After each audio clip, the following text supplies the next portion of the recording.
Baik,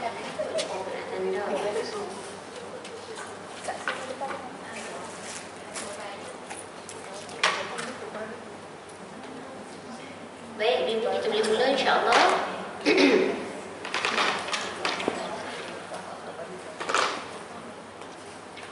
Alhamdulillahirabbil alamin, bihi nasta'in, wassalatu wassalamu ala sayyidil mursalin wa ala alihi wa ashabihi ajma'in. Subhanaka la 'ilma lana illa ma 'allamtana innaka antal alimul hakim. Rabbi shrah li sadri wa yassir li amri wahlul 'uqdatam min lisani yafqahu qawli.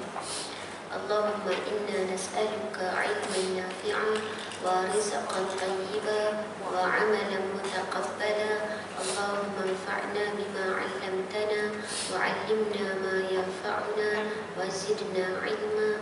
Wa sallallahu ala sayyidina Muhammadin wa ala alihi wa ashabihi ajma'in. Walhamdulillahi rabbil alamin.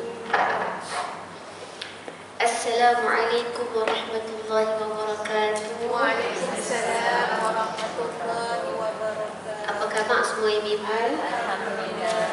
Alhamdulillah. Yang dimuliakan Kak Ani, Kak Ina, AJK, ada juga seluruh ibu-ibu. Dan saya kena sebut Kak Syam sebab saya baru sebut 2-3 hari lepas. Saya teringat tu kan sebab apa? Sebab surau ni dah berterusan kelas kan. Surah Kak Syam lama. Kalau pergi ke area situ je nak cakap Kak Syam ni lupa lah, nak mesej hilang lah nama apa semua. Kak Syam ni sihat dah. Muncul Kak Syam. Alhamdulillah. Kan, Masya Allah. Dan ibu-ibu semua, Alhamdulillah hari ni kita akan buat permulaan yang baru sempena 2023 insya-Allah dengan surah yang baru ataupun kitab yang baru. Masya Allah, tabarakallah ibu-ibu yang dimuliakan. Kita akan masuk dan bermula pengembaraan kita dalam surah An-Nur. Surah An-Nur. Yang mana surah ini rakan-rakan ibu-ibu yang dimuliakan, ada para ulama sebut, ada hadis yang Nabi sebut, alimu nisa'akum surat An-Nur. Ajarkan wanita kamu surah An-Nur. Ada para ulama sebut begitu, Masya Allah, tabarakallah. Kenapa? Kerana surah An-Nur ini banyak perkara related to women, berkaitan dengan orang perempuan. Walaupun sebenarnya tak ada surah yang hanya orang perempuan saja dan orang lelaki saja, tetapi nak katakan banyak perkara yang kalau diambil perhatian di dalam surah An-Nur atau daripada surah An-Nur ini oleh para wanita, maka insya-Allah para wanita akan menjadi orang-orang yang baik. Dan kalau ibu-ibu tengok, kita tengok sikit kedudukan surah dulu. Ini baru nak mula kan. Kan hari itu kan semester break kan, kita bulan 12 kan. Saya cadang kat kalau kelas-kelas malam saya tu private group, kelas-kelas malam tu kan, saya kata kita ambil semester break lah kan. Kita pun kena ada macam universiti juga semester break ataupun cuti sekolah. 11 bulan tak cuti-cuti kan. Adalah seminggu 2 kali, 3 kali, seminggu 2 kali, 3 kali kelas. Kadang-kadang sebulan tu 4 kali, 5 kali kelas kan. Jadi bulan 12 ni ambil lah cuti. Ada 2 grup ibu-ibu tak mau cuti juga.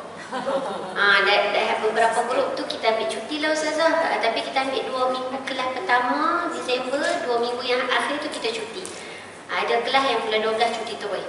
Ada kelas tak mau cuti lah Ustazah, kita buat je lah, tak payah nak semester break sangat. Semangat betul kan ibu-ibu? Jadi surah ini ibu-ibu adalah surah yang ke-24 menurut penyusunan Al-Quran. Ibu-ibu boleh buka bagi yang ada buku surah ini, untuk surah An-Nur ini muka surat 144. Pertama, sebelum saya sebut panjang ibu-ibu, sebelum kita berkenalan surah ini, sebab hari ni baru nak warm up balik kan. Subhanallah, tabarakallah. Yang mana surah ini ibu-ibu, kita ambil buku iaitu daripada tafsir surah An-Nur dan juzuk 18 Hamka. Okey, mungkin ada ibu yang tertanya-tanya kenapa kita tak ambil buku-buku yang lain dan sebagainya. Saya dengan Kak Ani mencari buku ni beberapa judul, beberapa penulis, tapi tak ada. Kalau di surau Putrajaya, satu surau ada kita belajar surah An-Nur, saya ambil buku yang disusun oleh Datuk Dr. Haji Zahazan Muhammad. Dia antara ilmuwan tafsir lah di Malaysia kan. Beliau memang ada tulis tafsir dan tadabbur surah An-Nur. Tetapi bila kita pergi cek dekat Telaga Biru, buku tu dah tak ada dah. Habis dah hari tu.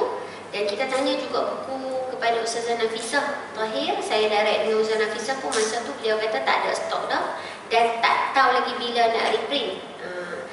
Jadi kita pilih buku ni. Kalau buku ni, ibu apa yang saya nak sebutkan, buku ni memang betul-betul tafsir. Okey, kalau buku Datuk Dr. Haji Zahzal, beliau dah blend dengan tafsir yang lain dan beliau tulis dengan bahasa kita lah, kita kata.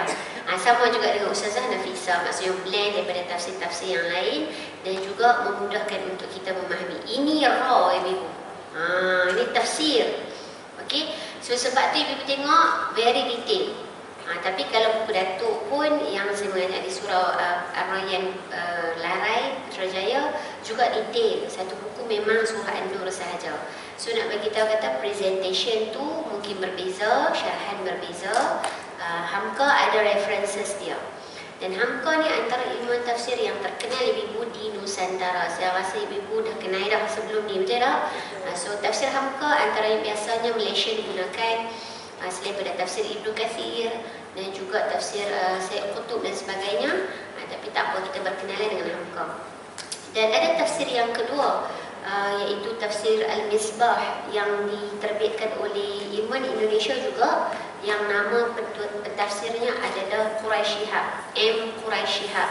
Dan beliau panjang umur, Masya Allah, masih ada lagi sekarang. Ibu boleh balik type dekat YouTube Quraisy Shihab, boleh dengar syarahan beliau daripada tafsir Al-Misbah, sangat sedap, Masya Allah, tabarakallah. Okey, so Hamka ilmuwan kita antara yang telah pergi meninggalkan kita, rahimahullahu rahmatan wasi'atan. Tapi Quraisy Shihab ada lagi. Cuma kenapa kita tak ambil Quraisy Shihab? Quraisy Shihab lebih baru, maksudnya lebih datang kemudian selepas Hamka. Kerana apa yang diterbitkan oleh PTS ni, dia boleh jual satu-satu. Biasanya tafsir ibu tak boleh beli satu-satu ni. Dia kena beli 30 juzuk tu macam tu. So kalau ibu beli tafsir Hamka straight tu rasa dalam 500 ke 700 lah. Satu ni RM25. Macam itulah. Dan bahasa Hamka yang ini yang diterbitkan oleh PTS telah dimurnikan bahasanya.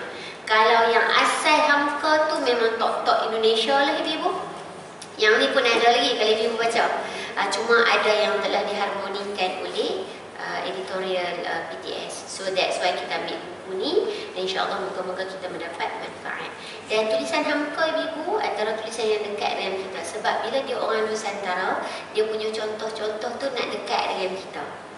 Cerita ayam itik. Kadang-kadang mungkin bila kita baca cerita tentang kuda, cerita tentang unta, kita tak nampak bayang sangat. Jauh lagi nak nampak. Sebab apa? Sebab di sekitar kita tak ada kuda unta. Tapi bila cerita tentang ayam itik, dia kena dekat dengan kita. Maka itu antara presentation Hamka yang saya boleh sebut secara ringkas. Right? Baik, berkenalan dengan surah An-Nur ibu. Surah ini adalah surah yang ke-24. Ada 64 ayat. Dan kalau ikut Hamka, beliau menulis tafsir ini, surah ini diturunkan di Makkah. Betul kan? Baik. Namun kebanyakan para ulama menyebutkan surah An-Nur adalah surah Madaniyah. Berarti turun di Madinah. Baik, saya jelaskan terlebih dahulu apa Makkiyah, apa Madaniyah ni. Ibu biasa dengar kan? Selalu dengar. Masya Allah, tabarakallah. Baik, bila kita buka Al-Quran, mesti dia tulis surah apa, berapa ayat, kemudian akan tulis Makkiyah atau Madaniyah. Betul kan? Baik, ibu beri perhatian pada saya nak bezakan sedikit Makkiyah dengan Madaniyah. Makkiyah ibu adalah banyak definisi, tapi saya tampilkan dua definisi ulama. Baik, definisi pertama, bila disebut Makkiyah, kata para ulama, Makkiyah adalah surah yang diturunkan sebelum hijrah. Berarti sebelum Nabi berhijrah ke Madinah, surah-surah itu turun di sebelum hijrah. Dan definisi kedua adalah bila sebut Makkiyah, ia diturunkan di Makkah. Nampak macam nak kaitan lah kan? Kalau sebelum hijrah, mestilah di Makkah. Tetapi definisi kedua ni, sebagian ulama mengatakan turun di Makkah atau sekitarnya, as long as sebelum hijrah. As long as sebelum hijrah. Adapun surah Madaniyah ibu, surah yang diturunkan di Madinah. Definisi kedua. Definisi pertama, dia lawan dengan Makkiyah lah. Kalau Makkiyah, kalau menurut fasa atau tempoh, maksudnya Makkiyah sebelum hijrah, Madaniyah selepas hijrah. Kalau berdasarkan tempat, kata para ulama, Makkiyah adalah surah yang turun di Makkah atau sekitarnya sebelum hijrah, yarhamukumullah. Dan Madaniyah adalah surah yang diturunkan di Madinah dan sekitarnya as long as selepas hijrah. So ibu-ibu, kita akan sampai ke bulan Ramadan dalam 1-2 bulan lagi, insya-Allah, yarhamukumullah. Kita ada 17 hari bulan Ramadan. Biasanya kalau kita di Malaysia, apa dia ibu-ibu? Nuzulul Quran. So nuzul Quran itu ada banyaklah perbahasan dia. Saya tak panjangkan lagi, tapi nak bagi kita penurunan Al-Quran lah, kan? Bagus rakyat Malaysia cuti sempena penurunan Al-Quran. Moga-moga turun ke dalam hati kita juga, kan? Baik, penurunan Al-Quran ni ibu, kalau kita belajar dalam ulumul Quran sebagai misal, dia nak cerita tempoh berapa lama Al-Quran diturunkan. Saya nak syarah dulu yang ni sebelum kita masuk surah An-Nur sebagai pengenalan. Okey? Baik. Sebab apa? Sebab kalau dalam buku ibu-ibu diturunkan di Makkah. Namun kebanyakan para ulama mengatakan surah An-Nur adalah surah Madaniyah. Berarti surah yang diturunkan di Madinah dan sekitarnya dan diturunkan selepas hijrah. Baik, saya nak cerita apa Makkiyah Madaniyah ni ibu. Kalau kita tengok penurunan Al-Quran, Al-Quran diturunkan berapa lama? Ibu ingat tak kita belajar dulu? 23 tahun.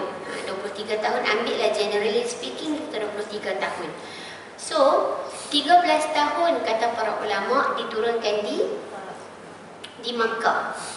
Di awal kerasulan, di awal kenabian. Ketika mana Nabi masih berada di Makkah, Nabi masih belum berhijrah, 13 tahun Al-Quran diturunkan di Makkah ataupun diturunkan sebelum hijrah.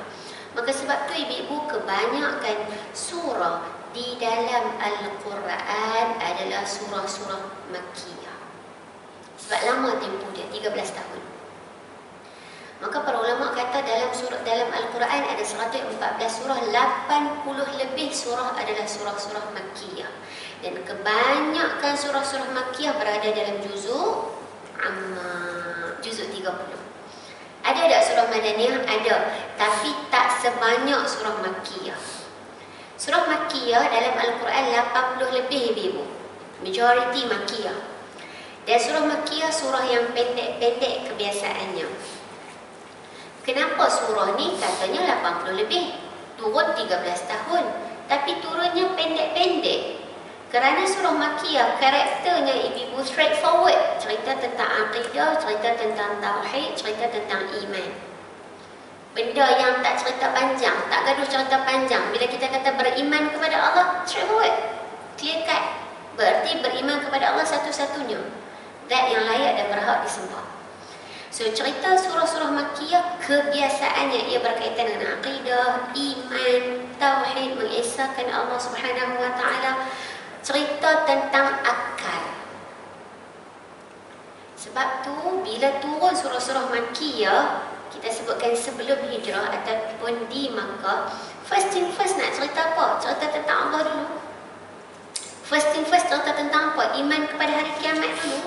Sebab apa? Sebab Nabi nak kena bagi tahu dekat mereka yang mereka sembah berhala, yang mereka syirik, yang mereka buat macam-macam tu semua salah, batil. Iman kepada Allah. So itu akal ibu. That's why kalau ibu ingat, para ulama dia letak kalau kita lukis batang pokok, kan, iman tu dekat mana? Sebatang pokok yang ada akar, ada batang dia, kemudian ada daun dia ataupun buah-buahan lah, ataupun dia punya bunga. Iman dekat mana ibu? Iman dekat akar. Yang kita tengok pokok pisang kita, pokok limau kita, oh berbuah elok, yang ni pasal pun tak menjadi hari ni. Yang kita nampak tu kesan daripada akar. Kesan daripada akar. Kita tentang jadi baik atau jadi tak baik, benar-benar beriman atau tidak benar-benar beriman, itu nampak kesan dia ibu. Yang akar dia di mana? yang kita perangai elok ke, perangai tak elok ke, bagus ke tak bagus ke, apa semua tu yang kita keluarkan itu pokok dia, maaf, itu buah dia, itu bunga dia, itu daun dia, itu ranting dia, itu batang dia. Macam mana orang tu boleh, satu orang tu, kita lah kita katakan, boleh berperangai berakhlak baik, menyantuni, ibadah kepada Allah, kepatuhan kepada ibu bapa dan suami dan sebagainya lah yang kita dah belajar adalah rahsia wanita syurga tu. Habis buku kita ni, ibu, alhamdulillahirabbil-alamin. Sebelum saya lupa, bulan 12 hari tu, ambang tahun baru, saya ada satu talk dengan penulis buku rahsia wanita syurga.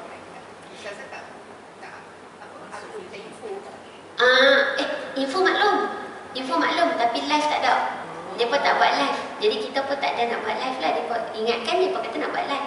Ustazah Quratul Ain, betul kan? Ibu penulisnya. Saya jumpa lah 2018. Sepentas juga dekat satu convention, jumpa balik. Jadi saya abang, Ustazah, kami Muslimat Surah Al-Rawdah ni ambil ilmu daripada buku yang disusun oleh Ustazah. Warna pink, saya pun promote lah buku tu.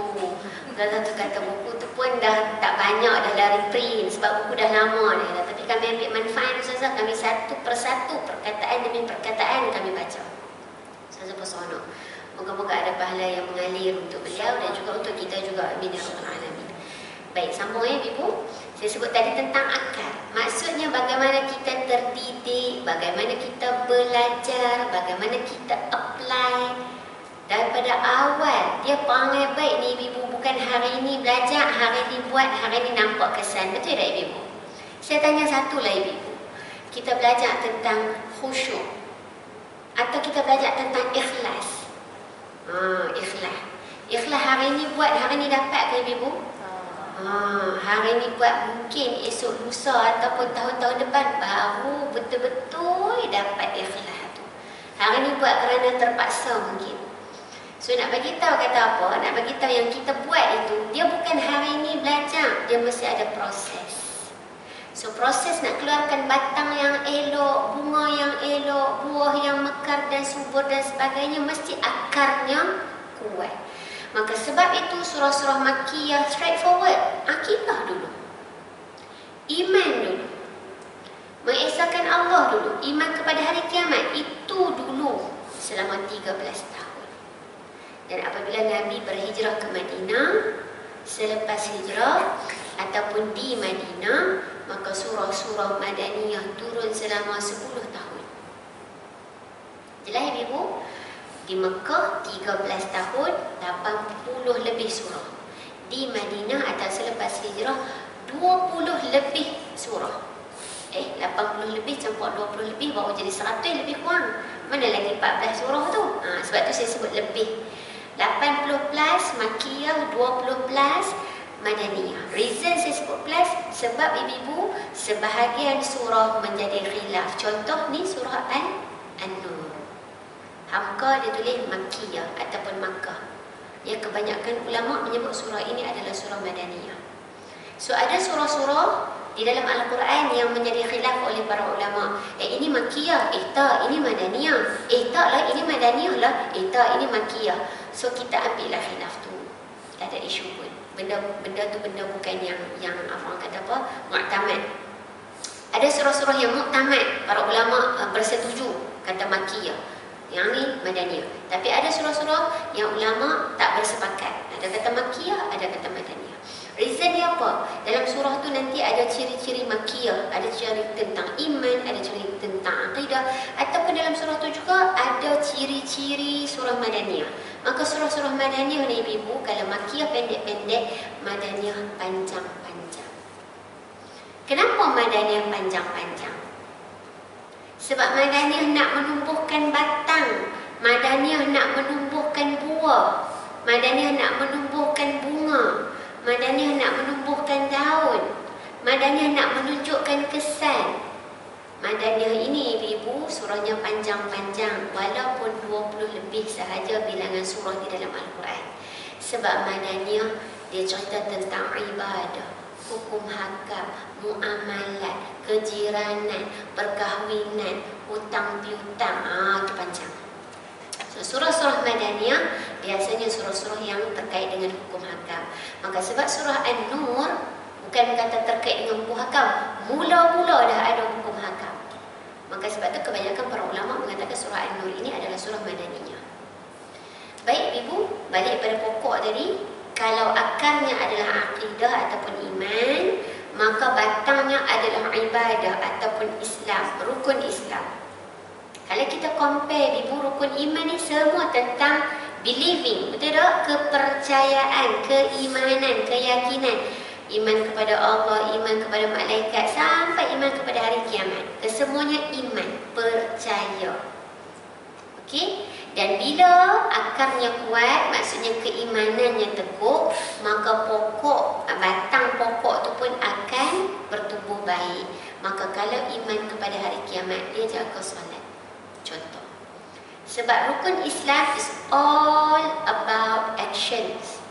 Betul kan ibu? Syahadah, buat solat, buat puasa, buat zakat, buat haji, buat. Semua buat. So rukun Islam semuanya tentang action. Action ni sebagai bukti keimanan. So batang dia akan tumbuh elok kalau akarnya elok. Kalau benar beriman kepada hari kiamat, rukun Islam ni dijaga dengan elok. Saya pernah dapat soalan tentang hijab. Hijab kita akan belajar dalam surah ni ibu. Dalam surah An-Nur ayat 31 sampai 31 dan 32 lebih kurang lah. Saya tak ingat detail dia, tapi nanti kita akan tengok. Lebih kurang 30 ayat. Serta tentang hijab kan, serta tentang tudung, serta tentang apa dia menutup dada dan sebagainya, semua dalam ni. Yang ni sebab tu surah Madaniyah, para ulama kata ni surah Madaniyah sebab hukum hakam. Ayat 2 pun dah start hukum hakam nanti. Kemudian ada orang tanya, Ustazah, rukun Islam tak ada pun tentang hijab, tak ada pun tentang tudung. Betul kan ibu? Betul tak? Kalau 5 tadi kita sebut syahadah, solat, puasa, zakat, umrah, haji. 5 ni tak ada tentang tudung. Saya selalu, boleh kata selalulah dapat soalan ni. Rukun haji ni, rukun Islam ni tak ada Ustazah. Jadi maksudnya tak payah tutup. Dan memang pun ada video-video yang tular ibu, especially di TikTok. Dia kata dalam Al-Quran tak ada pun suruh tutup rambut. Tak ada pun perkataan syi'run, rambut. Pandai bahasa Arab kan. Tak ada pun perkataan syi'run. That's why ibu belajar tafsir, belajar Al-Quran dia bukan dengan hawa nafsu. Dia mesti kena belajar dengan ilmu. Dia kira tak ada perkataan daripada ayat 1 sampai ayat yang hujung daripada surah An-Nas tak ada perkataan rambut. Maksudnya rambut tak kena tutup. Tak semudah tu Al-Quran. Betul kan? Maka saya kata syahadah tu nombor 1. Dia bukan tanya nak menidakkan. Mungkin dia pun dapat soalan tu. Tapi selalu saya dapat soalan macam ni ibu. Bab tudung lah, bab hijab lah. Sebab tu saya katakan surah ini ada ulama sebut alimun nisa'akum surah An-Nur. Ajarkan wanita kamu surah An-Nur. Sebab surah ni terkait sangat dekat dengan orang perempuan. Nanti nak cerita tabaruj dan sebagainya kan. Masya Allah, tabarakallah. Jadi nak jawab ke mana tu ibu? Kalau tiba-tiba kata pasal tudung tak ada dalam, pasal tudung ada dalam surah An-Nur. Tapi hijab, maksudnya tak wajib pula sebab duduk kat rukun Islam tak ada pun. Saya jawab macam ni ibu. Nombor 1 kita kata syahadah. Betul kan? Asyhadu an la ilaha illallah. Aku bersaksi bahawa tiada Tuhan yang disembah melainkan Allah. Dan aku bersaksi bahawa tiada Tuhan, Rasulullah sebagai Nabi Muhammad sebagai pesuruh Allah. Nombor 1, baris yang pertama, aku bersaksi ataupun aku menjadi saksi, mempersaksikan bahawa Allah adalah Tuhan yang disembah. Bila Tuhan yang disembah adalah Tuhan yang dipatuhi. Bila Tuhan yang kita ikrar, kita angkat oath, kita berjanji, kita buat pengakuan, Tuhan aku adalah Allah. Berarti Tuhan yang dipatuhi dan ditaati adalah Allah. Dan bila dipatuhi adalah Allah, so apa yang Allah sebut di dalam Al-Quran, kesemuanya patut menjadi kepatuhan dan ketaatan. Nombor 1, Kita angkat saksi bahawa Allah itu Tuhan. Berarti Allah itu adalah sembahan aku, kepatuhan aku ikut pada dia. Jadi bila dia sebut dalam surah An-Nur kena berhijab, walaupun tak sebut perkataan rambut, tapi sebenarnya ada detail ibu. Kena tutup tengkuk, ada. Cuma kita je yang nampak, oh tak ada sebut rambut. Oh, dia nampak tang rambut pula dah. Kan? Kenapa tak habaq bulu roma ke apa kan? Tak ada juga bulu roma pun. Jadi ini bahaya benda-benda macam ni ibu. Dia ada kat TikTok ibu. Macam-macam. Itu belum masuk lagi lakum dinukum waliyadin. Dia bagi kamu agama kamu, bagi aku agama aku. Mind your own business. Aku buat masing-masing. Kan? Oh kelak macam tu. Salah lakum dinukum waliyadin. Itu lain. Bukan maksud kita faham semudah itu. So saya nak bagi jawapan pada ibu supaya kita juga boleh menjawab sekiranya ada soalan begitu. Tak ada pun tang rambut. Tak ada pun tang aurat yang betul-betul dalam rukun Islam. Nombor satu, kita membuat pengakuan Allah tu Tuhan aku. Berarti aku patuh pada Allah. So Allah sebut tutup, aku kena tutup. Dan kalau kita tengok dalam solat kita tutup, dalam haji kita tutup, kan? Jadi sebenarnya banyak lagi lah langkah ataupun proses kita nak menumbuhkan batang yang baik tu ibu. Dan akhirnya buah kita ataupun bunga yang mekar itu adalah akhlak. Orang yang akarnya baik, iman dan akidahnya kukuh, orang yang batangnya subur elok, maksudnya Islamnya disempurnakan dengan baik, ibadahnya dilaksanakan dengan baik, insya-Allah kesannya juga akan baik. Akhlaknya akan baik. Buahnya akan subur. Bunga dan daunnya akan mekar. So bermula dekat mana ibu? Pokok nyok kita ataupun pokok pokok pisang kita, akar dia. So kita nak menumbuh ni bukan dengan permulaan hari ni kita nampak. Tapi yang lama-lama. Susah kalau nak start over again, boleh start over again. Bermula kat mana? Iman. Jelas ya ibu? Maka sebab tu surah ini kata para ulama kebanyakannya adalah surah Madaniyah. Baik, sebelum saya lanjut lagi ibu, dah alang-alang saya sebut, malam ni saya buat live ibu, boleh ikuti dekat FB page saya lah. Saya rasa Kak Ani duk ikut kan. Saya start balik lepas lebih kurang 2 tahun tak live. Malah. Ni start balik lah. Start balik insya-Allah 2023 saya start 1 Januari, hari tu dah hari Ahad. Setiap Ahad malam 9 malam ibu kita belajar surah sebelum surah An-Nur, iaitu surah Al-Mu'minun, surah ke-23. So ibu ada connection ataupun dalam bahasa Arab kita sebut dia sebagai tanasub ataupun munasabah. Apa kaitan surah 23 surah Al-Mu'minun dengan surah ke-24 surah An-Nur? Kaitan dia sangat banyak. Bahkan di dalam surah An-Nur itu sendiri ada Allah Ta'ala sebut tentang orang beriman. Tapi apa yang saya nak sebut, saya nak jemput ibu-ibu sertailah. Okay? Setiap hari Ahad malam 9 sehingga 9.45. Kenapa surah Al-Mu'minun?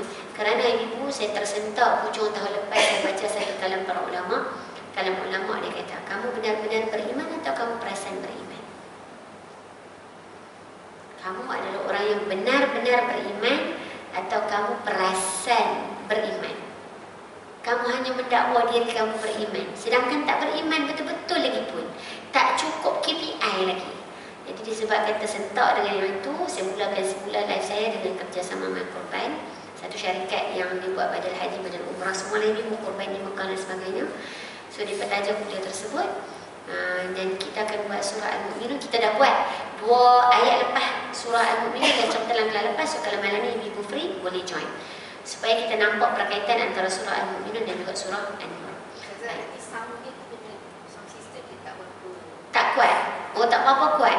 Okey. Tapi macam tak syak. Tak syak. Okey. Kita akan buat pukul 9. FB page Ustazah Nuni. Okey, baik. Jom ibu-ibu saya perkenalkan menurut apa yang disebutkan oleh Dr. Ahmad Naufal dari Tafsir Manhaji. Buku ini juga ibu-ibu sangat membantu sebab dia ada pengenalan. Tapi saya nak baca pengenalan ringkas daripada Tafsir Manhaji sikit. Suratul Nur, sebelum saya baca pendahuluan daripada buku kita. Suratul Nur minas suwaril madaniyah. Surah An-Nur adalah surah-surah di kalangan surah-surah madaniyah. Yang ni tak ada dalam buku ibu lagi. Saya baca dulu. Allati tatanawalu al-ahkam asy-syari'iyyah. Yang mana surah Madaniyah, surah An-Nur ini berbincang tentang al-ahkam at-tashri'iyyah, hukum hakam syarak. That's why para ulama kata Madaniyah. Sebab bila cerita tentang hukum hakam, Madaniyah lah dia. Selepas ni ibu-ibu akan dapat kenal pasti. Kalau dalam tu ada hukum hakam, biasanya surah Madaniyah. Dan surah Madaniyah kebanyakannya depan-depannya ibu. Bermula Baqarah. Baqarah, Ali Imran, An-Nisa, tu semua tu, Al-A'raf, Al-Ma'idah, Al-Anfal, semua tu hak panjang-panjang tu, nama dia As-Sab'ut Tiwal, 7 surah panjang. 7 surah panjang tu Madaniyah. Okey. So, pasal apa kita kena tahu? Sebab ibu, kita tak dalam fasa, masa mula-mula Nabi mula-mula tanam akidah dulu. Itu awal kerasulan. Bila pindah ke hijrah ke Madinah, maka baru diajarkan lebih detail tentang hukum hakam dan juga ibadah. Okey? Wa fiha 'adadun min al-ahkamil muhimmah. Dan di dalam surah ini 'adadun min al-ahkamil muhimmah. Ada banyak ataupun ada beberapa, maafkan saya, 'adadun, ada beberapa hukum hakam yang sangat penting. Wat taujihatil ammah, dan juga pesanan-pesanan umum. So ini pengenalan surah An-Nur. Faqad ishtamalat ala bayani ahkamiz zina. Di dalam surah ini ada cerita tentang hukum hakam zina. Wal qadfi, qadaf. Wal li'ani, li'an. Wal istizani, minta izin nak masuk rumah. Surah An-Nur ibu akan mengajar kita bagaimana menjadi tetamu yang baik. Tetamu. Pasal apalah Allah Ta'ala cerita tentang tetamu. Dia bukan tentang tuan rumah semata-mata, tentang tetamu. Kalau tuan rumah ibu, siapa ikon tuan rumah dalam Al-Quran? Nabi Ibrahim AS. Nabi Ibrahim ketika mana didatangi lelaki-lelaki menziarahnya, dalam keadaan Nabi Ibrahim tak tahu pun tu malaikat. Kalau tahu malaikat mesti lagi dahsyat, betul tak? Tapi tak tahu. Maksudnya apa dia ibu? Maksudnya tak ada bias pun. Tapi Nabi Ibrahim punya kisah tak ada dalam surah An-Nur, jadi saya tak panjangkan. Nabi Ibrahim keluarkan makanan atau juadah yang terbaik yang dia ada untuk jamu lelaki-lelaki tersebut. Rupa-rupanya bila lelaki-lelaki tersebut tak sentuh makanan, tak makan, baru tahu kata malaikat. Tapi sebelum dia tahu malaikat, dia dah buat preparation yang paling terbaik. Lalu bagaimana kita menjadi tuan rumah? Tapi bukan Allah Ta'ala suruh jadi tuan rumah yang baik sahaja. Di dalam surah An-Nur, Allah Ta'ala ajarkan kita bagaimana menjadi tetamu yang baik. Cerita tentang zina, qadhaf, li'an. Tiba-tiba ada juga cerita tentang bagaimana al-istizan. Bukan sahaja ibu menjadi tetamu, maksudnya nak minta izin masuk rumah, tetapi juga bagaimana anak-anak nak masuk bilik kelamin mak ayah. Kenapa kena begitu detail? Kadang-kadang kita taklah common sense pun faham kan? Tak. Sebab common sense manusia tak faham pun. Kadang-kadang disebabkan jiran dia dah baik dengan dia 20 tahun dah berjiran, dia pergi Assalamualaikum, jengoi je kot tingkap kan. Alah, kami dah biasa dah. Common sense lah kononnya tu kan. Ataupun kalau tuan rumah dah kata, ish dah, Allah, rumah kami selera, nanti main lain. Tuan rumah tu nak menyatakan tu prinsip dia. Dia pula yang dulu kata apa? Tak apa biasalah tu cucu kan. Kita pula yang tak apa. Sedangkan tuan rumah tu bagi tahu dia tak bersedia. Saya terang-terang ibu, surah An-Nur ni saya ajak banyak tempat dululah, zaman saya tak mengaji betul-betul lagi pun. Disebabkan ada dalam ni cerita tentang apa, Sayyidatuna Aisyah, Hadithatul Ifki. Nanti kita jumpa pada ayat 11. Ini pengenalan awal dulu ibu tentang surah An-Nur. Ya, kita katakan warm up. Warm up. Sebab surah An-Nur ni sangat banyak pengenalan oleh para ulama. So saya rasa rugi kalau kita tak lalui pengenalan terlebih dahulu. Kenal dulu, moga-moga ada kecintaan kita dan kita akan membara 68 ayat insya-Allah. Ada contoh hadithatul ifki, bagaimana Sayyidatuna Aisyah difitnah dengan dituhmah dengan tuduhan yang sangat-sangat jahat. Kan? Saya beritahu ibu, dulu pun saya fikir macam tu lah. Kenapa Allah Ta'ala detail sangat pasal nak jadi tetamu tuan rumah ni kan? Ataupun anak-anak nak masuk bilik mak ayah kan? Tapi anak-anak nak masuk bilik mak ayah tu mungkin kita dah ada curfew dah. Mak bapak kita dah memang ajak kat rumah dulu. Tapi nak pergi rumah ni kadang-kadang kita rasa macam alah rumah mak kita ataupun rumah kakak kita. Tak kunci ni, tak apalah. Kita pula yang tak apa kan? Tapi dalam surah ni bila saya belajar betul-betul ibu, dan mesti kena belajar lagi, bukan dah matang dah.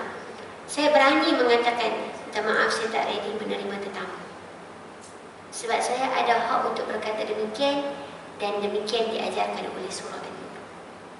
Tapi bukanlah maksud the whole time kita minta maaf, minta maaf, minta maaf, minta maaf. Taklah, bukanlah the whole time. Tapi ada keadaan yang saya perlu space saya sendiri atau rumah saya rasa macam tak berapa okey untuk dilawati. Tak berapa okey tu ibu pun termasuk kalau kesihatan kami tidak baik. Saya cakap minta maaf saya tak terima tetamu. Tapi kita orang Malaysia kan ibu kan? Orang kata apa ada malu Allah. Betul tak? Segan pula saya ini berkata apa pula kalau tak bagi main kan? Kalau tak jemput kata apa pula? Kita duk fikir orang kata apa. Sedangkan Allah Ta'ala memuliakan tuan rumah di dalam surah An-Nur dengan meletakkan curfew ataupun peraturan untuk tetamu. Bahkan ibu-ibu kita akan jumpa nanti di dalam surah An-Nur ini, kalau tuan rumah kata balik, maka tetamu mesti balik. Kita takkan kata ibu. Betul tak? Takkan kata kawan tu dah sampai rumah lah. Tapi rumah aku ni tak boleh ni, tak ready ni. Kan makanan kat dapur pun tak ada apa. Anak cucu pula penuh balik cuti sekolah. Nak kata tak boleh, nak kata balik lah, tak gamak. Tapi kita tak ready berperang dengan diri sendiri. Allah Ta'ala sediakan alternatif. Maka apabila dikatakan kepada kamu pulanglah, maka kamu pulanglah. Kerana azka lakum, itu yang lebih suci dan bersih bagi kamu seorang tetamu. Itu lebih menyelamatkan kamu. Tetapi kita tak buat benda tu. Surah ni akan tembak kita macam-macam. Sedialah untuk ditembak berbulan-bulan depan barangkali. Sebab banyak-banyak kita sedih bila masa saya baca surah ni kan, saya baca surah ni dan juga saya share tentang surah ni, saya tension sebab ya Allah banyak lagi kita tak buat ni. Ya Allah takutnya. Maksudnya banyak benda kan. Sebagai contoh, anak-anak nak masuk, tapi saya rasa bilik mak ayah tu biasa, maksud kita dah belajar lah kan. Tapi ada sampai certain time di dalam surah ini. Waktu bila ibu? Sebelum subuh, sebelum zuhur dan selepas Aisyah. Maksudnya anak-anak nak masuk boleh tak? Masuk boleh, tapi kena minta izin. Tapi kadang-kadang hari ni anak-anak main dalam bilik mak ayah. Tak ada curfew. Mak ayah pun nak masuk bilik anak-anak, anak perempuan yang dah makin membesar atau anak lelaki yang makin membesar, masuk tak ketuk pintu. Surah ni ajar kita untuk minta izin. Subhanallah. Kenapa? Dia dah cerita tentang zina, dah cerita tentang qazaf, dah cerita tentang li'an, tiba-tiba minta izin. Tiba-tiba masuk pula waraddil basar, dan juga selepas cerita minta izin, cerita tentang tunduk pandangan. Tak nampak berkaitan lah. Apa kaitan Duk cerita zina, qazaf, li'an, masuk minta izin. Masuk pula tunduk pandangan. Wa hifzil furuj, dan juga menjaga kemaluan. Itu salah satu benda kita belajar kan dalam rahsia wanita syurga, betul tak ibu? Menjaga kemaluan kan? Kenapa ibu? Kerana surah An-Nur, surah yang menawarkan kepada kita jalan untuk menjaga maruah. Kalau awal-awal Allah Ta'ala cerita tentang zina, qazaf dan li'an, agar tidak berlaku perbuatan-perbuatan zina, persetubuhan di luar pernikahan dan hal-hal yang menakutkan pada zaman sekarang berlaku. Apa haruan makan anak dan sebagainya. That's why kena minta izin. supaya tuan rumah berada dalam keadaan yang auratnya terjaga. Anak sebelum masuk bilik mak ayah cover apa yang sepatutnya di cover. Ayah sebelum masuk bilik anak perempuan ketuk pintu dulu supaya anak perempuan sempat nak cover benda yang sepatutnya di cover, supaya tidak menjadi hal-hal yang berada dalam perbincangan hukum hakam zina, qazaf dan li'an. Itu berkaitan dia ini. So nak menjaga maruah bukan sekadar tak ada persetubuhan, tetapi jalan-jalan ke arah persetubuhan itu pun kena cut off awal-awal. Contoh, mak nak masuk bilik anak bujang atau anak bujang nak masuk bilik mak. Kita bilik kelamin kita mungkin pakaian kita berbeza di luar bilik kelamin, betul tak ibu? Kadang-kadang dalam bilik kelamin lain pakaian dia, kan? Kita nak keluar jumpa anak-anak, pakaian kita dah proper sikit. So sebelum anak-anak masuk, ketuk pintu supaya kita sempat siap, supaya tidak menggalakkan berlakunya haruan makan anak. Sebab itu perbincangan dia begitu ibu. Ada hukum hakam zina, ada hukum hakam qazaf, ada hukum hakam li'an. Kemudian cara minta izin nak masuk rumah sebagai tetamu, nak masuk bilik sebagai anak kepada ayah ibu. Ghaddil basar, tak cukup dengan minta izin, tunduk pandangan. That's why ibu, dalam surah ini kita akan belajar menjadi seorang tetamu. Ketika sampai ke rumah tuan rumah, pesongkan sedikit badan atau kalihkan sedikit badan, jangan berdiri betul-betul dengan pintu. Ini juga diajarkan oleh surah An-Nur. Saya tak pergi ayat pertama hari ni tahu ibu. Hari ni memang nak berkenalan je. Sebab saya nak bagi tahu, semoga Allah Ta'ala panjangkan usia kita sampai kita selesai 64 ayat ini, insya-Allah. Sebab ini penting ibu untuk kita apply dalam rumah tangga kita.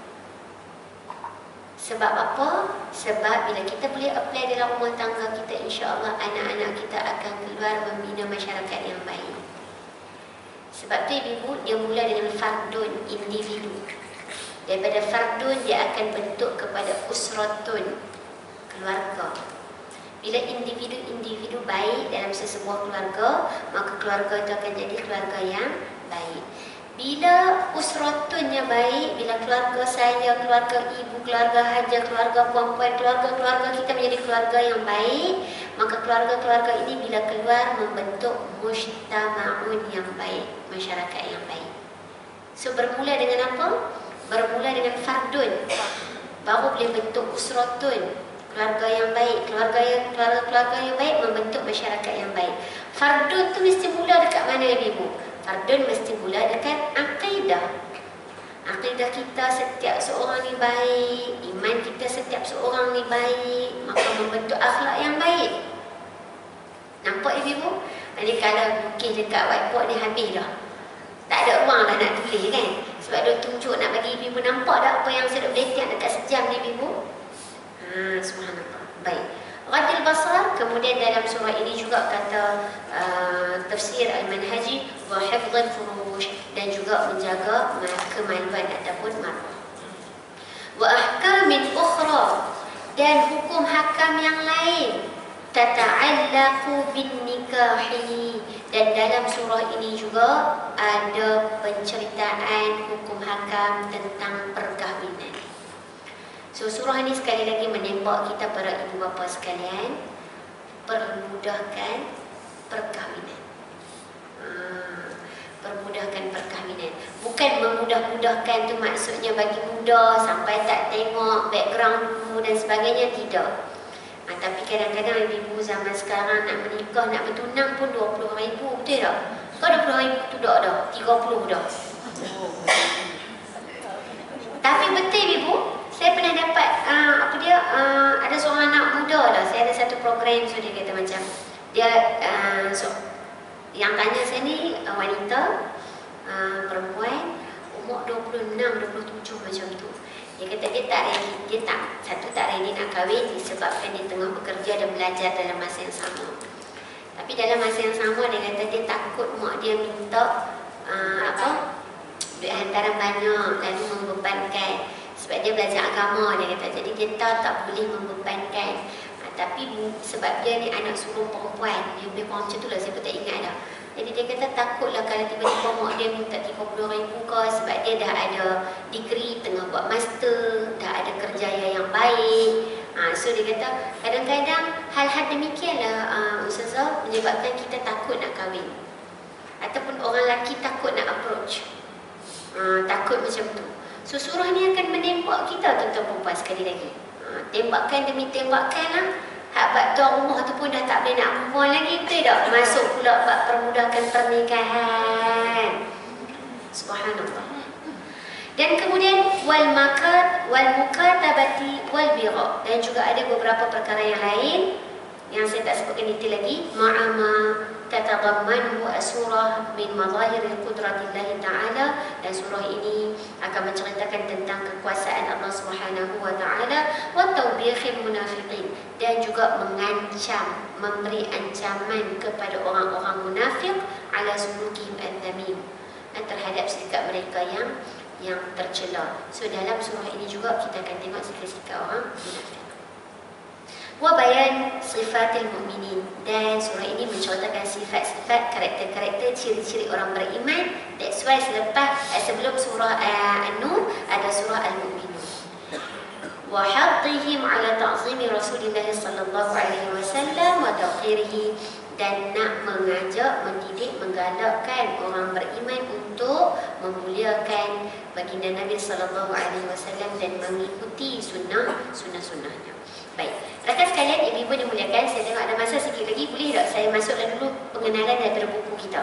Kan? Lama duduk tengok, duduk tenung buku tu kan. Dah dapat bulan 12 tu dah pengenalan sebulan lah kan. Main-main hari ni Ustazah tak baca pula kan. Mari kita baca sikit.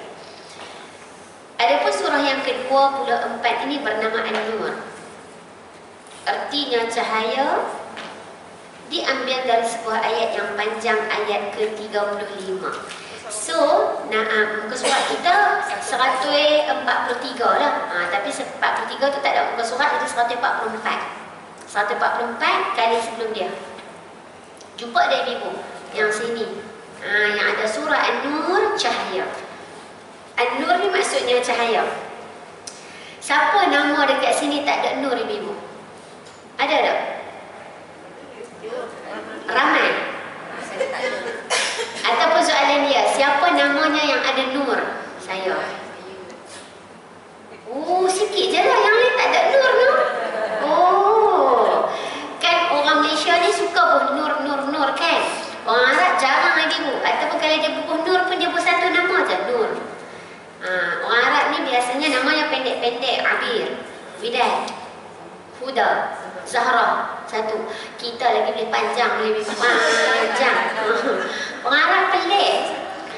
Bila saya pergi Mesir 2008 ni ibu, dia bertanya saya, nama apa? Nur Aini, cahaya mataku kan. Dia kata, betul lah, kami selalu jumpa orang Malaysia mesti ada nama Nur, dia kata kan. Ataupun tak ada Nur, ada Siti. Dia kata, kalau tak ada Nur ada Siti, kalau tak ada Siti ada Nur. Jarang lah nak jumpa nama tak ada Nur, dia kata.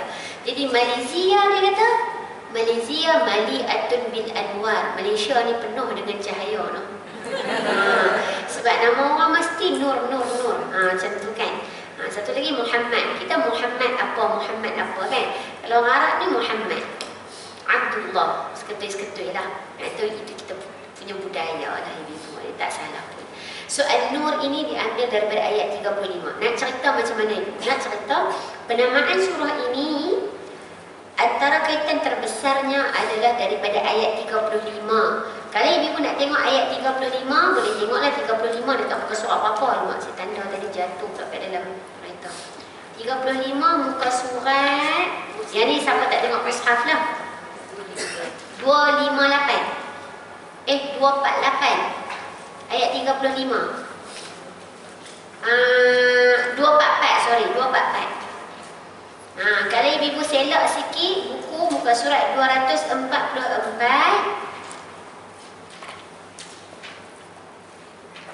Nampak? Allahu nurus samawati wal ardh. Allah adalah nur, cahaya. As-samawati wal ardh, bagi semua apa sahaja yang berada di langit dan juga di bumi.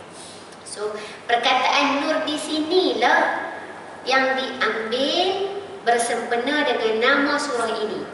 Surah ini diambil bersempena ayat ini. Tetapi ibu, dia bukan habis dekat situ je. 64 ayat ini kesemuanya adalah cahaya untuk kita. Itu kaitan dia juga. Okey, so nanti kita akan sampai ayat ke-35 ni. Baik, diambil dari sebuah ayat yang panjang, ayat 35. Kadang-kadang ibu, biasanya penamaan surah ni kadang-kadang kita nampak pada ayat pertama. Contoh surah An-Nas. Surah An-Nas, qul a'udzu birabbin nas. Ayat 1 dah ada An-Nas. Bahkan berulang beberapa kali dalam surah An-Nas perkataan An-Nas. Qul a'udzu birabbil falaq. Ada ayat 1 Al-Falaq. Tapi tak semestinya dia main ayat 1. Ini buktinya. Perkataan An-Nur datang pada ayat 35. Center kepada surah sebab 64 ayat kan? Baik. Ayat ini telah menimbulkan berbagai rona tafsiran dan pendapat kefalsafahan dalam Islam dan juga tasawuf yang amat mendalam. Saya tak syarah yang ni, bila kita masuk ayat 35 baru kita syarah. Dia diturunkan di Madinah. Diturunkan di Madinah, termasuk surah-surah Madaniyah, bahagian kedua dari Al-Quran atau rangka yang kedua dari perjuangan Rasul sallallahu alaihi wasallam. Maksudnya hamka bagi kita juga dekat sini pandangan yang mengatakan surah ini adalah surah Madaniyah. Sebagaimana sudah dimaklumi, surah-surah yang diturunkan di Madinah sudah lebih banyak menjelaskan pembentukan kemasyarakatan Muslim sebagai lanjutan. Nampak tak ibu saya sebut tadi? Surah-surah Madaniyah dia cerita detail. Komunikasi, kejiranan, hutang piutang, perkahwinan, faraid, penceraian dan sebagainya. Maka itu dalam masyarakat, pembentukan masyarakat. That's why ibu, surah-surah Madaniyah dia cerita juga tentang akhlak. Dan dalam surah ni, tadi yang cerita tentang minta izin itu apa dia? Akhlak. Nak datang rumah orang dulu, bagi salam, ketuk dan kemudian halalkan ataupun sengetkan sedikit ke badan ke arah kanan atau ke kiri. Jangan berdiri depan pintu. Kenapa ibu? Supaya kalau tuan rumah dalam keadaan yang masih belum bersedia, dia buka pintu, dia sempat membuat persiapan. Dan kita tak nampak terus buka pintu terus nampak, weh, tirai baru. Kan? Okey, saya ingatkan sedikit, tuan rumah buka, Assalamualaikum, Waalaikumsalam, masuk, baru kita masuk. Dan semua tu diajarkan oleh surah An-Nur. Sebab apa? Sebab nak membentuk masyarakat yang baik. Baik, cuba tengok ibu, surah-surah yang diturunkan di Makkah lebih cenderung kepada pembentukan peribadi Muslim. Tadi saya sebut apa ibu? Kalau surah-surah Makkiyah ni apa dia? Terkait dengan apa? Akar, betul kan? Akar iaitu iman, akidah, kepercayaan, keimanan, tauhid. Imanlah yang akan membentuk kepribadian Muslim. Kalau ibu tengok tadi saya ada sebut fardun, individu, kemudian usrah, keluarga, kemudian mujtama, masyarakat. So nak membentuk masyarakat yang baik mesti keluarga yang baik. Nak membentuk keluarga yang baik mesti Muslim yang baik kepribadiannya terlebih dahulu. Sebab tu surah-surah Makkiyah straightforward tentang akar. Dan surah-surah Madaniyah dia akan bercerita tentang batang dan juga buah-buahan dan tumbuh-tumbuhan ataupun daun-daunan. Itu analogi lah, ibu-ibu nampak dah, dia nampak pokok pula kan. Kerana di Makkah baru mengisi diri dengan iman dan akidah. Iman dan akidah. Untuk mendapat peribadi yang besar dengan iman, sedang di Madinah masyarakat orang-orang yang beriman itu telah tumbuh.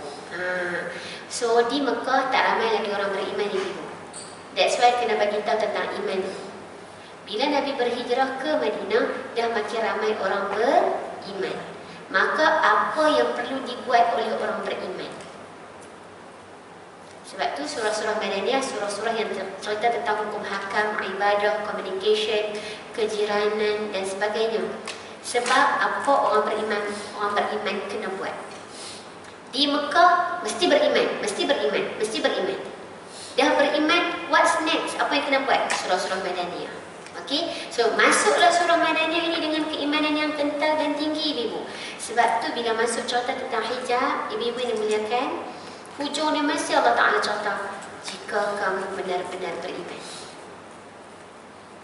Sebab ada ulama sebut orang beriman bila dia baca ayat ini suruh buat sekian, suruh tinggalkan sekian, jangan buat macam ni, buat macam ni. Bila Allah Ta'ala suruh orang beriman buat, orang beriman dia tak ada excuse. Dia tak cakap oh nantilah, oh nantilah dapat hidayah, oh nantilah bila makin dah tua ke apa ke, tak ada. Orang beriman kata para ulama, dia baca, dia tahu Allah Ta'ala suruh buat, dia buat. So tak ada question macam mana. Dan sebab tu saya nak ajak ibu tadabbur surah Al-Mu'minun juga insya-Allah. Kak Ani tengok minggu lepas Kak Ani. Saya rasa ada Kak Ani, tapi saya tak tahu live yang mana. Ciri pertama orang beriman ibu Allah Ta'ala sebut dalam surah Al-Mu'minun, apa dia? Alladzina fi salatihim itu surah apa? Tapi bagus dah sambung tu cantik dah. Boleh tasmi' dah insya-Allah. Allah Ta'ala sebut dalam surah Al-Mu'minun, Bismillahirrahmanirrahim, Qad aflahal mu'minun, confirm berjaya orang-orang yang benar-benar beriman, alladzina hum fi salatihim khashi'un. Yang tadi, yang sahun semua sambut tu dalam surah Al-Ma'un, juzul Amma. Yang ni surah Al-Mu'minun, juzul 18 ayat surah ke-23. Ciri pertama orang beriman apa dia ibu? Khusyuk dalam solat. Dan khusyuk tu Allah Ta'ala sebut dalam bentuk nam. Nam ni ibu kata nama. Kata nama ni kita sebut dia macam ni. Kalau tulis adalah perbuatan, maka orang yang buat perbuatan tu kita sebut penulis. Betul kan? Kalau mengajar, orang yang mengajar disebut pengajar. Betul kan ibu?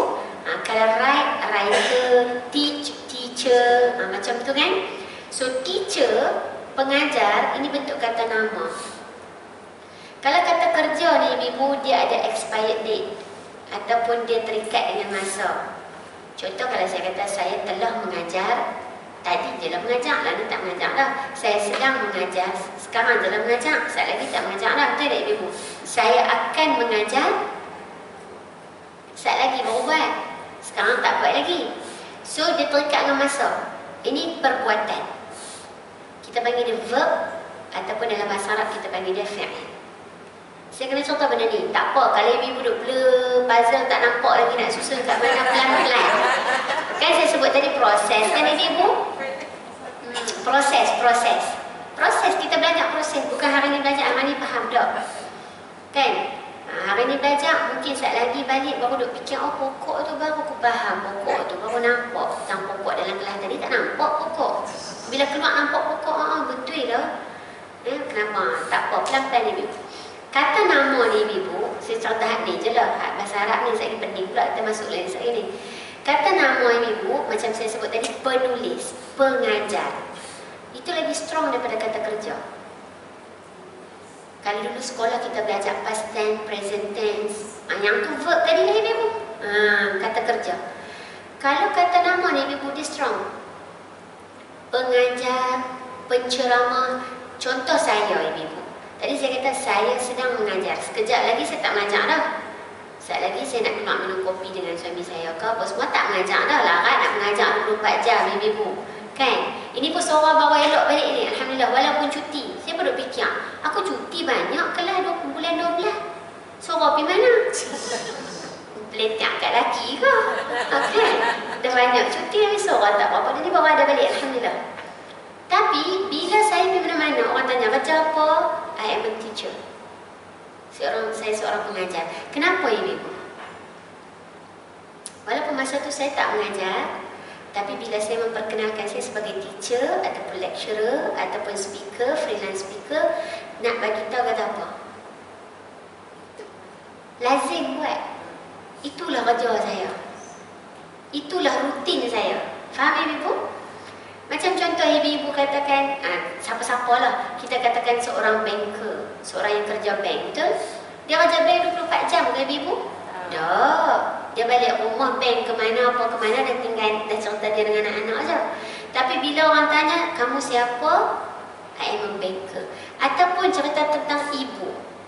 Bila saya katakan ibu-ibu, ni ibu-ibu semua. Sekarang ni ibu-ibu masih seorang ibu, tapi tidak menjalankan kerja seorang ibu. Bukan kerja, tugas seorang ibu. Berhentilah Sat 1 jam ni, betul tak? Sat lagi balik sambung balik, betul kan ibu? Subhanallah, moga Allah Ta'ala mengurniakan kebaikan untuk ibu-ibu sekalian di dunia dan juga di akhirat. Amin ya rabbal alamin. So ibu-ibu nak beritahu kata apa? Yang tu lazim, rutin. Dia berjalan sepanjang masa. Tapi bila kata sedang, akan atau telah, dia buat satu je. Jadi bila Allah Ta'ala cerita tentang orang beriman, Allah Ta'ala cerita tentang beriman itu salah satu cirinya khusyuk dan dia menjadi rutin. Bila dia solat, dia khusyuk.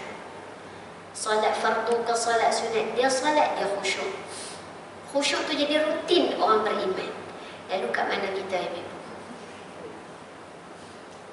Kat mana? Itu baru satu sifat. Dalam surah tu ada 7 sifat. Satu sifat dah rasa kat sini lah. Betul tak ibu? Orang yang beriman yang sebenar-benarnya adalah orang yang sentiasa khusyuk di dalam solat dia. Lazim dia, rutin dia adalah khusyuk. Saya tak kata kat ibu, saya hari tu nak baca 1 sampai 4.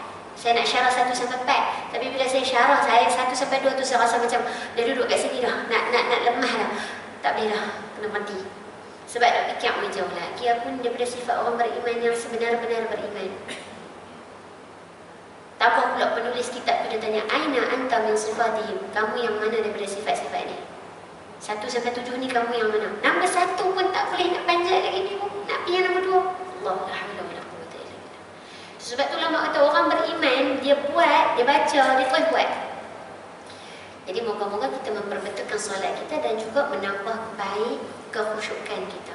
Salah satu perkara bila saya sebut khusyuk ini adalah salah satu cara untuk mendapat khusyuk adalah dengan memelihara makan. Jam dah ibu. Hari ini makanan viral, makanan trending. Betul tak ibu? Kita mungkin fikir khusyuk itu kita akan dapat bila kita solat dalam aircon, kita solat dalam tak ada gangguan, kita solat di tempat yang sedap, elok, nyaman, cantik, pakai telekung yang mahal-mahal. Itu kebarangkalian apa orang kita, jangkaan-jangkaan kita. That one is our expectation. Tapi rupa-rupanya para ulama letak itu perkara-perkara yang mungkin membantu. Mungkin ibu, mungkin membantu. Khusyuk tu dekat mana? Dekat hati. Khusyuk tak apa? Takut. Takut tu kepada apa? Takut kepada Allah. Masuk solat itu sebagai hamba, bukan masuk solat sebagai penceramah. Masuk solat bukan sebagai seorang isteri. Masuk dalam solat bukan sebagai seorang doktor. Masuk solat bukan sebagai seorang tan sri. Masuk solat sebagai seorang hamba. Dan itu permulaan untuk mendapatkan kekhusyukan. Dan apa kaitan dengan makanan? Makanan ni saya dulu fikir enggak apa kaitan Ya, sebab makanan tu akan menumbuhkan daging. So, kalau makan yang baik dari sumber yang baik, dua benda. Makan yang baik dan sumber yang baik. Bukan sekadar makan yang baik, tetapi sumbernya baik. Bukan sekadar sumbernya baik, makannya entah apa-apa. Tetapi makannya baik dan sumbernya baik. Berarti makan yang halal dan berkat, sumbernya juga halal dan berkat. That's why rupa-rupanya di awal-awal surah Allah Ta'ala tekan tentang makan yang halal dan berkat. Halal dan tayyibah. Rupa-rupanya sebab makan yang halal dan berkat itu akan menumbuhkan khusyuk. Dan kita tertanya-tanya, apa lagi yang tak sempurna dalam rumah aku sampai aku tak boleh nak khusyuk? Rupa-rupanya sumber dan makanan kita hari ni kan, semua nak cheese. Kan, semua nak buah macam-macam. Tak boleh ke cheese? Boleh. Tapi saya beli makan satu tu, dia kata, dah ni zaman dik, semua benda nak buah cheese. Nasi goreng cheese. Lepas tu saya kata, ada yang macam tu. Ada sekarang. Ini bahaya ibu. Saya tak kata cheese tak boleh, jangan salah faham. Tapi kita kata nak dapatkan trending tu, viral tu, beratok untuk dapat. Saya tak sanggup ibu. Saya sanggup tak makan. Sebab saya tak sanggup nak berdiri. Nampak sangat pemalas kan. Tak payahlah bang, makan je dah yang terkena beratok. Sedangkan bukan ada anak kecil pun kan. Setengah-setengah pokok lah ada anak kecil. Malah tak ada anak kecil pun tak mahu beratok. Yang tak sanggup malah. Okey? Tengok sikit ibu. Masyarakat yang telah tumbuh inilah yang dipupuk oleh wahyu yang turun di Madinah. Masyarakat yang berpangkalan pada tauhid dan taqwa, iman dan amal soleh, dan berjasa kepada kemanusiaan seluruhnya. kerana kedatangan Nabi sallallahu alaihi wasallam adalah rahmat Allah Subhanahu wa taala bagi alam seluruhnya. Baik, ibu-ibu, ini adalah pendahuluan dan muka surat berikutnya 144 adalah masuk ayat yang pertama. InsyaAllah kita akan masuk ayat pertama dan mungkin 3 ayat pertama dalam kelas ataupun kuliah yang akan datang insyaAllah. Saya sangat sarankan ibu-ibu membaca terlebih dahulu. Kerana mungkin ada beberapa tempat ataupun ada beberapa paragraf yang saya akan skip. Macam dulu kita buat rahsia wanita syurga lah. Kalau satu persatu tu lagi letak tanah habis bila kan. Tambah kalau ibu tengok ayat yang kedua, cerita dia 4 muka surat ke 5 muka surat. Daripada ayat kedua daripada muka surat 146 sehingga 155. Jadi nanti bila saya main saya akan syarah sikit je lah. Ayat 1 sebab saya sasarkan ayat 1 sehingga 3 bermula bulan hadapan insya-Allah. So saya akan ambil sebahagian paragraf. So saya sangat sarankan kalau ibu-ibu boleh baca terlebih dahulu di rumah. Dan saya akan bagi tahu, okey ibu-ibu, kita pergi muka surat 149, 3 paragraf dari bawah. Saya akan buat macam tu je lah. Saya akan bagi poin-poin yang mempercepatkan kita insya-Allah. Baik, ada soalan ibu-ibu?